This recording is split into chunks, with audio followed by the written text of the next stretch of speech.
اعوذ بالله من الشیطان الرجیم. بسم الله الرحمن الرحیم.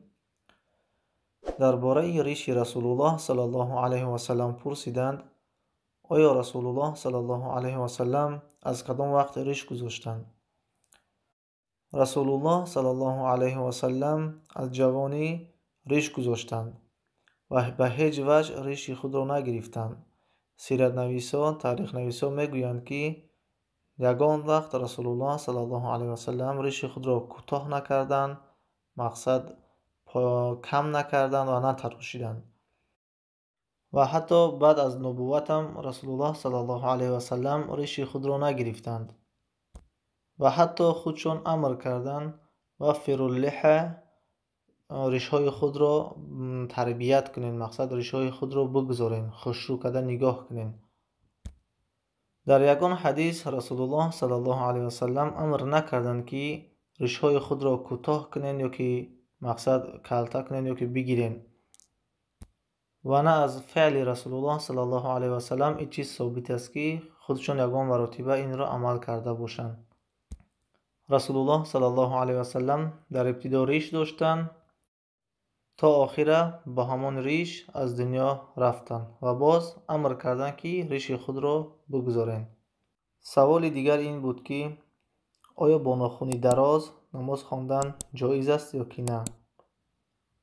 ناخن بنده درست نیست که از 40 روز زیاد گذاشته شود، اما نماز انسان با ناخن دراز باکی ندارد، مشکل ندارد. مثلا از 40 روز بالا هم اگر ناخن دراز داشته باشد نمازش قبول می شود اما گناهگار می شود. حدیث در صحیح مسلم است. انس رضی الله عنه می فرماید رسول الله صلی الله علیه و سلم برای ما درباره کم کردن ناخن و کندن موی زیر کش و تراشیدن موی زیر ناف و کم کردن برودها 40 روز تعیین کردند. از 40 روز نباید زیاد گذاشته شود و این حدیث در صحیح مسلم است.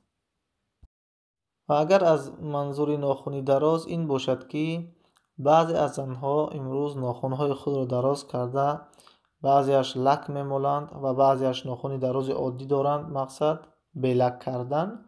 خب اگر که لک مالیده شود، او لکی که بالاش لک مالیده، بالای ناخن لک میمالند، ناخن در وقت طهارت کردن تر نمی شود. و این خاطر نماز این شخص درست نیست، زیرا که طهارت ندارد در اصل.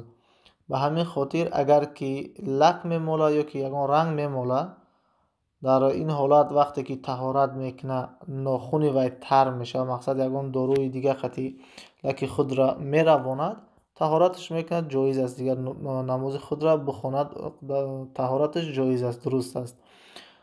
و اگر که باقی همه خیلی لک بماله و دیگر طهارت کنه و نماز بخونه، این جایز نیست، زیرا که لک در حالتی که در بالای ناخن باشد طهارت درست نمیشه و آب نمیرسه در ناخن، آب تر نمیشه مقصد. به همین خاطر از این کار پرهیز کردن در کار از لک های امروزه. و اگر ماننده که مثلا هینه هم که رنگ است، وقتی که هینه میکنه انسان، ناخن های انسان تر میشه و در وقتی که دستای خود را میشود ناخن ها البته که تر میشوند. در این حالت این باکی نداره. در این شب و روزهایی که لک زیاد استفاده میبرن بعضی زنها، لک ناخن ترشیدن نمیمونه، به خاطر همین درست نمیشود.